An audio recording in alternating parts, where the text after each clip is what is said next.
to the DolphinsTalk.com podcast, the most listened to daily Miami Dolphins podcast on the internet. Miami's got the Dolphins, the greatest of all. Come on, Dolphins fans. Time to fins up. We're in the air, we're on the ground, we're always in control. And when you say Miami, you're talking Super Bowl. Cause we're the Miami Dolphins, Miami Dolphins, Miami Dolphins number one. Miami Dolphins, Miami Dolphins, Miami Dolphins number one.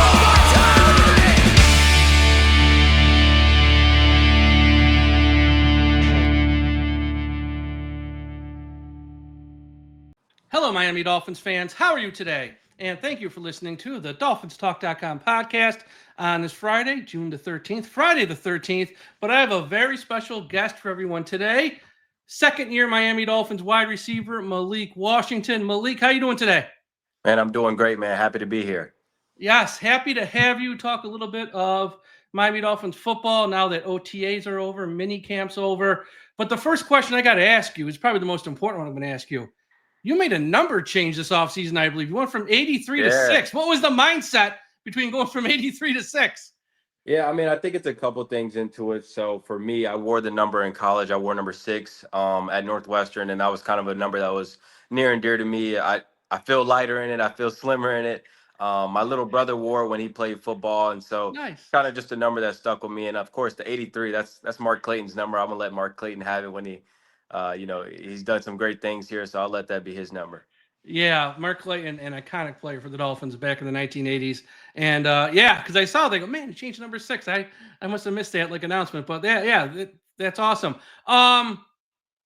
You're going into your second NFL training camp here soon in about 5-6 weeks or so, however long away. You just went through your second set of OTAs, your second mini camp earlier this week. How has it been this year heading through OTAs and mini camp compared to last year as a rookie? I'm sure it's last year not knowing what to expect, but this year kind of knowing the routine. What's it been like this year compared to last?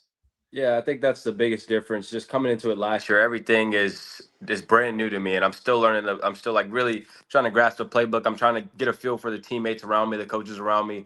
How does practice even work? Like, I'm still learning the ins and outs of just being in the NFL and being a football player in the National Football League. And so I think the biggest difference is now I'm coming to it knowing, practice is at this time. You got to do this at meetings. You got to take these type of notes. You got to make these type of relationships. And it's just a different understanding of how do I watch the film? How do I critique myself? How do I, go about practice and stuff like that? So it's a familiarity, a little bit more confidence with the things that I'm doing each and every day. And now it's just kind of building on what I've already done last year and making everything just better. Yeah. And last season, kind of as the year went on, as you got into November, later in the year, into those final 5-6 games, you were more integrated into the offense. You had 26 receptions last season, but I believe 13 of those went for first down. So you were moving the chains when the ball got in your hands and you were throwing the ball. What was it like last year as the season went on? And was it just you getting more opportunities? Was it the game slowing down? So then the numbers started to follow? Because as that season went on last year, by the end of the year, man, you were a big part of this offense. Yeah, I think it's a little bit of both. I think as the season goes on, you're still learning. Like I said, man, I'm a rookie, and I'm still learning in year 2, and I'll continue to learn. But especially as that rookie season goes on, man, I'm still really learning. Where do I even fit in this offense? Where do I get my bread and butter, and how do I make my plays? And so I think as the season went on, I got some more opportunity. We had, unfortunately, some injuries go on and stuff like that, so I got a chance to start a couple games. And that experience is invaluable. I think that experience really catapults my growth and catapults everything that I'm trying to do and where I'm trying to be. And so I think as the season went on and once we got to those last few games, I started to, just feel like, all right, I belong here. And this is what I need to do. And all I can hope for is that this year, I work and I grow into who I think I really am. Yeah, and you had your first NFL touchdown versus the Rams. Monday Night Football, little 18-yard run, get in the end zone. You still got the ball from that touchdown? Man, it's in the case right now. I love it. That was awesome. And that was probably, as a team, all 3 phases, your best as altogether team, the best, most complete game of the year, because that game was never close from start to finish. You dominated the Rams. I mean, that was a hell of a game as a team, but for you individually, man, 10 you get your first touchdown. That's awesome. Yeah, and I think, like you said, man, that was a that was a good game to have it. You know, when we go down all the way over to LA, and come away with a win, man, and then also get my first touchdown, man. That's a moment that'll live with me forever. Yep. Yep. And also, real quick here, just want to give a shout out to the sponsor of today's show, Caneswear. Everyone go to caneswear.com for the best Miami Dolphins apparel on the internet. Special teams. You obviously play a big role in special teams. And that game versus Jets at home at the end of the year in early December, you had a 45-yard punt return that really set up that game heading into overtime where you guys won. That play was a big play. And it seemed like, just as a fan watching, nothing was going to bring you down. What did you see on that play? What do you remember about that play? Because without that play, I'm not sure Miami wins that game. Yeah, I mean, we've done a lot of great things leading up to that point, and on that kickoff, you know, it's kind of just a mindset of, man, we have to make a play here. Like, I understand the situation. I understand, man, we're asking our offense to do a lot to travel down 80 yards and go score a touchdown. So in my head, I know I have to make a play, and when I see that ball bounce on the ground, it's just go time. And you know, the guys did a great job setting up the blocks. We called a great return. I was able to get down through the sideline, and obviously the kicker just happened to be in the way, so I had to go through him. But you know, it's a play that had to be made. You know, and in my head, I felt like I was the perfect guy to go make that play. Yep. And I know in the final game of the year versus Jets, I think you had like 120 something yards on kickoff returns. What do you like more? The punt returns, the kickoff returns, and also what do you think about the new rules on the kickoff returns? Does that help you? Does that hamper you? What's your thought? Because there's been a lot of change to that part of the game over the past few seasons, and it's still changing and evolving as they tweak it. What do you think about those rules, and which one do you enjoy more?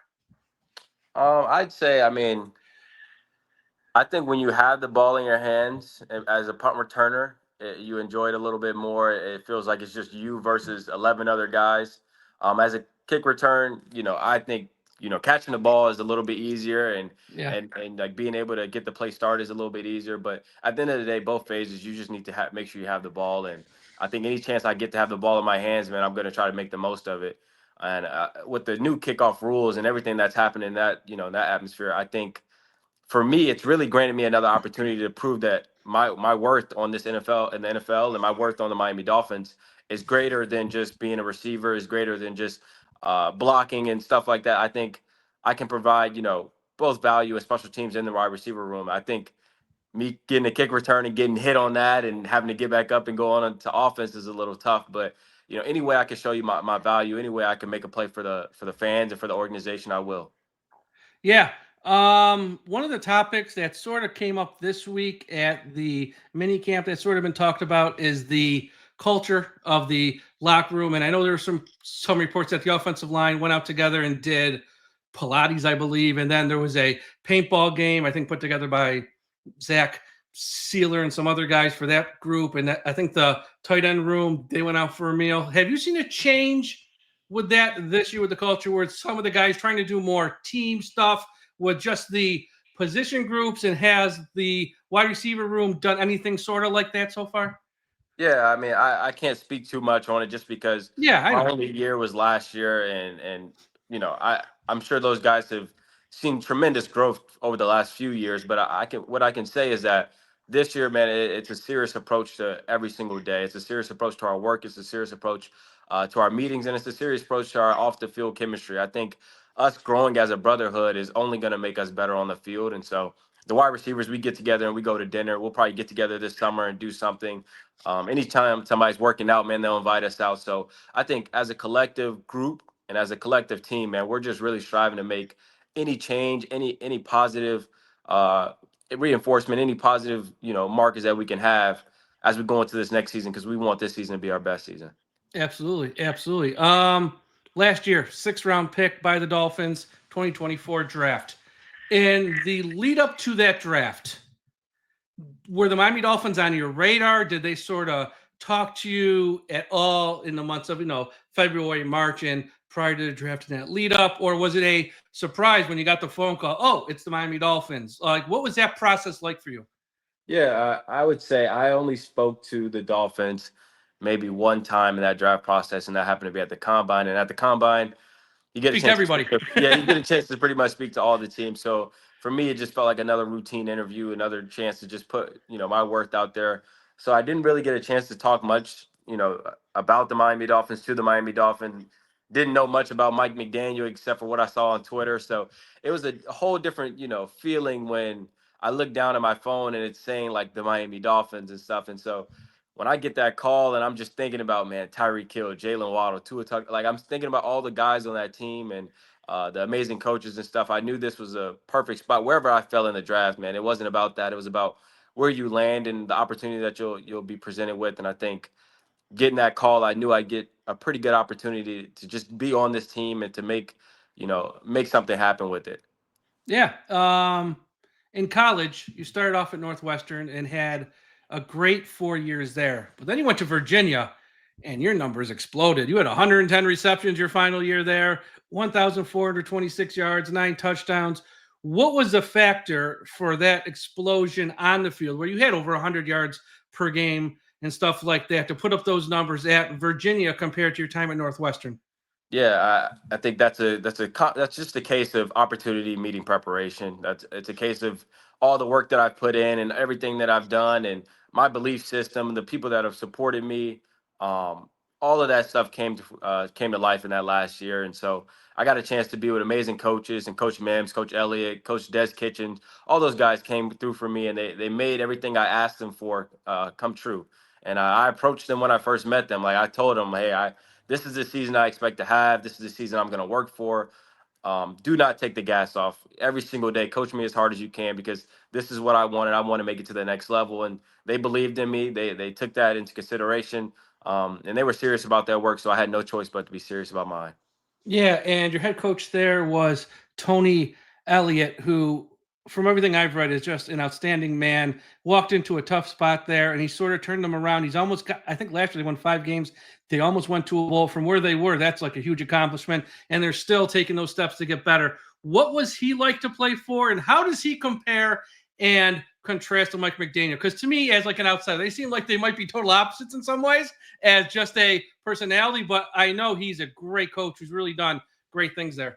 Yeah, I think, like you said, maybe they're different in their personality and the way that they approach each and every day. But both guys are really good with their players. Both guys are players, coaches who just want the best for each and everybody's experience. They want you, Tony Elliott, well, he wants you to be able to leave college with a degree and then go get a job or to go to play in the next level, to do whatever you want to do. And he's going to, find any way he can to do that. I think the biggest similarity between the two guys is Tony Elliott was OC at Clemson and worked heavily with the wide receivers and stuff like that. And Mike, obviously he has the offensive background and works heavily with the wide receivers as well. Has been a wide receiver coach in his past. And so both guys are really hands-on with the wide receivers. Both guys really want the best out of the wide receivers.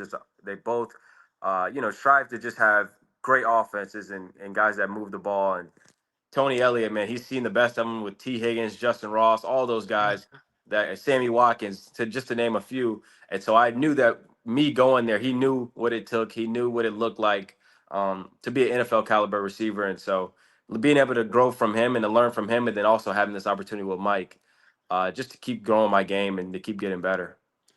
What was your first impression of Mike? Because your typical NFL coach, people think Mike Tomlin, Andy Reid, the old school. Which look, those guys win a lot of games. They're great. They're outstanding. Yeah. Mike McDaniel has success as well, but cut from a different cloth. More new age, probably more relatable to the players. And he beats to his own drummer, which has worked because he's won some games so far in Miami. Obviously, what was your first impression of Mike? Because I'm just a guess. You probably haven't seen a lot of head coaches like Mike McDaniel, which is not a bad thing. It's just he's unique and Yeah. he's like one of one almost. Yeah, and I think you kind of hit it right there, just saying like he's unique. And I think the first time I met him, I knew that there was something different about him. I knew there was something unique about Coach Mike McDaniel, and I knew that like as I grow through this league and stuff like that, I'm not afraid to go up to him and ask him questions. I'm not afraid to, you know, keep trying to get better through Mike and stuff like that. And I think in a lot of situations, you're just kind of like that power dynamic where Yeah. you're a little afraid to go upstairs and be like, hey, like talking to the head coach and stuff like that. I think with Mike, man, if I get strapped up on a slant, I can go to Mike and be like, hey, man, what should I do next? Like, how should I go about this and stuff like that? And he'll sit down and he'll watch film with me. He'll teach me what to do, and he's just very unique in that sense. And like I mentioned earlier, just a very player's coach. That's awesome. As we start to wrap up here, I got to ask you about your quarterback, Tua. Couple questions. One, have you ever caught a pass before prior to Miami from a left-handed quarterback? And what was that adjustment like, if there was any type of adjustment?